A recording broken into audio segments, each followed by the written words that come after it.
మత్స్యశాఖ దుస్థితి చూస్తే చాలా బాధగా అనిపించిందని వ్యవసాయ శాఖ మంత్రి అచ్చెన్నాయుడు అన్నారు. జాతీయ మత్స్యశాఖ దినోత్సవం సందర్భంగా మత్స్యకారులు అందరికీ శుభాకాంక్షలు తెలిపిన ఆయన తాను బాధ్యతలు తీసుకున్న తర్వాత మొదటిసారిగా రివ్యూ నిర్వహించానని తెలిపారు.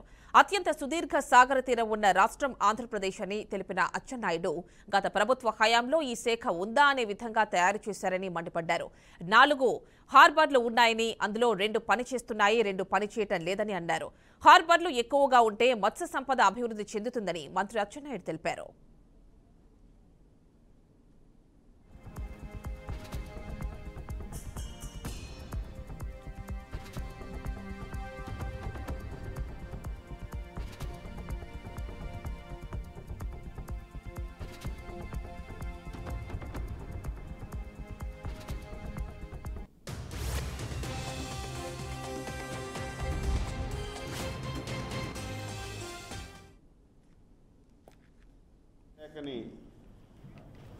బాధ్యతలు తీసుకున్న తర్వాత ఈరోజు మా కమిషనరేట్లో డీటెయిల్గా రివ్యూ చేయడం జరిగింది.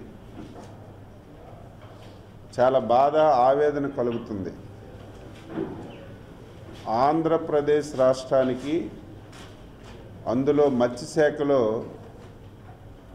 ఎక్కువ అవకాశాలు ఉన్నటువంటి రాష్ట్రం ఈ రాష్ట్రం.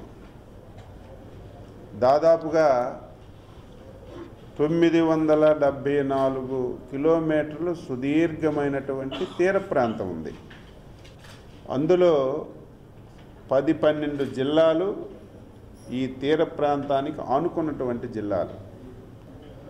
దీన్ని మనం డెవలప్మెంట్ చేసుకోగలిగితే, దీనిలో ఉన్నటువంటి అవకాశాలన్నీ కూడా మనం సద్వినియోగం చేసుకోగలిగితే మత్స్యకార కుటుంబాలకి మేలు చేయడమే కాకుండా రాష్ట్ర ఆదాయాన్ని పెంచుకోవడానికి అనేకమైనటువంటి మార్గాలు ఉన్నాయి.